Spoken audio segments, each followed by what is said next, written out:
રોમનોને પત્ર એનો 3 અધ્યાય. પાઉલ પ્રેરિતે લખેલો રોમનોને પત્ર અને એનો અધ્યાય 3. તો યહૂદીની અધિકતા શી છે અને સુન્નતથી શો લાભ છે? સર્વ પ્રકારે બહુ લાભ છે. પ્રથમ તો એ છે કે દેવના વચનો તેઓને સોંપવામાં આવ્યા હતા, અને જો કેટલાક અવિશ્વાસી હતા તો શું તેઓનો અવિશ્વાસ શું દેવના વિશ્વાસુપણાને નિરર્થક કરે છે? ના, એવું ન બને. હા, દરેક માણસ ભલે જૂઠું ઠરે તો પણ દેવ સાચા ઠરે. લખેલું છે કે તું તારા વચનોમાં ન્યાયી ઠરે અને તારો ન્યાય કરવામાં આવે ત્યારે તારો વિજય થાય. પણ જો આપણું અન્યાયીપણું દેવના ન્યાયપણાને સ્થાપિત કરે છે તો આપણે શું કહીએ?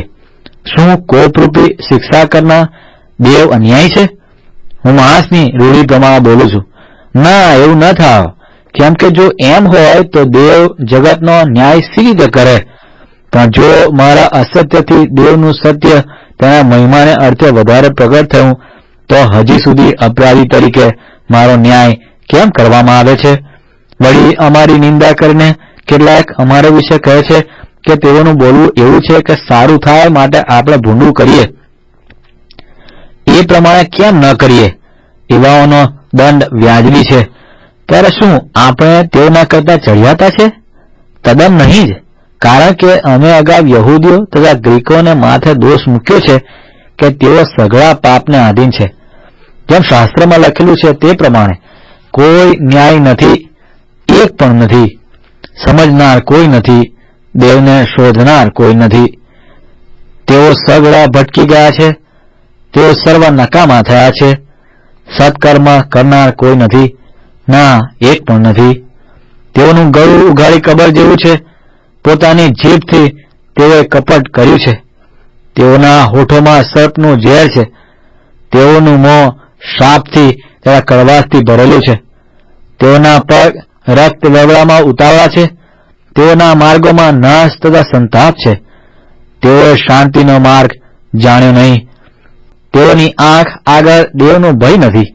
હવે આપણે જાણીએ છીએ કે નિયમશાસ્ત્ર જે કંઈ કહે છે તે જેઓ નિયમશાસ્ત્રને આધીન છે તેઓને કહે છે, જેથી દરેક મોં બંધ થાય અને આખું જગત દેવની આગળ જવાબદાર ઠરે. કેમ કે તેની સમક્ષ કોઈ પણ માણસ નિયમશાસ્ત્ર પ્રમાણની કરણીઓથી ન્યાય ઠરશે નહીં, કારણ કે નિયમ દ્વારા પાપ વિશે જ્ઞાન થાય છે. પણ હમણાં દેવનું એવું ન્યાયપણું પ્રગટ થયું છે કે જેનો આધાર નિયમશાસ્ત્ર પર રહેલો નથી અને જેની સાક્ષી નિયમશાસ્ત્ર તથા પ્રબોધકો આપે છે. એટલે દેવનું ન્યાયપણું જે ઈસુ ખ્રિસ્ત પરના વિશ્વાસ વડે સર્વ વિશ્વાસ કરનારને માટે છે તે. કેમ કે એમાં કંઈ પણ ભેદ નથી, કારણ કે સઘળાએ પાપ કર્યું છે અને દેવના મહિમા વિશે સઘળા અધૂરા ઠરે છે. પણ ઈસુ ખ્રિસ્તથી જે ઉદ્ધાર છે તેની મારફતે દેવની કૃપાથી તેઓ વિનામૂલ્ય ન્યાય ગણાય છે. દેવે તેને તેના રક્ત પરના વિશ્વાસથી પ્રાયશ્ચિત થવા સારું ઠરાવ્યો, જેથી દેવની સહનશીલતાથી અગાઉ થયેલા પાપની દરગુજર થઈ. તે વિશે દેવ પોતાનું ન્યાયપણું દેખાડે, એટલે કે સાંપ્રત કાળમાં તે પોતાનું ન્યાયપણું દેખાડે, જેથી પોતે ન્યાય રહીને ઈસુ પર વિશ્વાસ કરનારને ન્યાય ઠરાવનાર થાય. તો વળાઈ કરવાનું ક્યાં રહ્યું? તેનું સ્થાન નથી. કયા નિયમથી? શું કરણીના? ના, પણ વિશ્વાસના નિયમથી.